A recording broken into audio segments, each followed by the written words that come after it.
जी अस्सलाम वालेकुम सारे फ्रेंड, कैसे हैं? उम्मीद करता हूँ ठीक होंगे।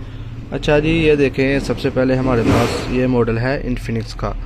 ठीक है, मॉडल चेक करते हैं। Infinix hot 12 pro plus model है और 15.1.2 लेटेस्ट सिक्योरिटी है 2025 की, तो 15 वर्जन है इसका। हमने सबसे पहले मज़े की बात बताऊँ आपको, इसका जब हमने IMEI रिपेयर किया ना, तो ये एंटी क्रैक पे चला जाता है। इन्फिनिक्स SPD के जितने भी मॉडल हैं ना, आईटेल वगैरह, तो उसकी सर्विस भी हमारे पास मौजूद है। फिर हमने एंटी क्रैक किया है और ये CPID हुआ है। कुछ लोग एंटी क्रैक करते हैं, रीसेट नहीं करना, ये है वो है, ये रीसेट करें जो मर्ज़ी करें, ये लाइफ टाइम के लिए किया है। इसका सलूशन हमने निकाला है 2-3 दिन लगा के।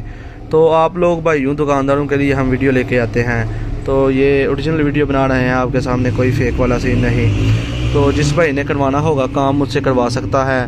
ठीक है, ऑनलाइन भी मैं रिमोटली कंट्रोल ही से करता हूँ। ठीक है, नीचे मैं अपना कॉन्टैक्ट नंबर दे रहा हूँ, तो जिस भाई को हेल्प चाहिए या रब्ता करे, बहुत मुनासिब कीमत में मैं आपको ऑनलाइन करके दे सकता हूँ। ठीक है, अपना ख्याल रखिएगा।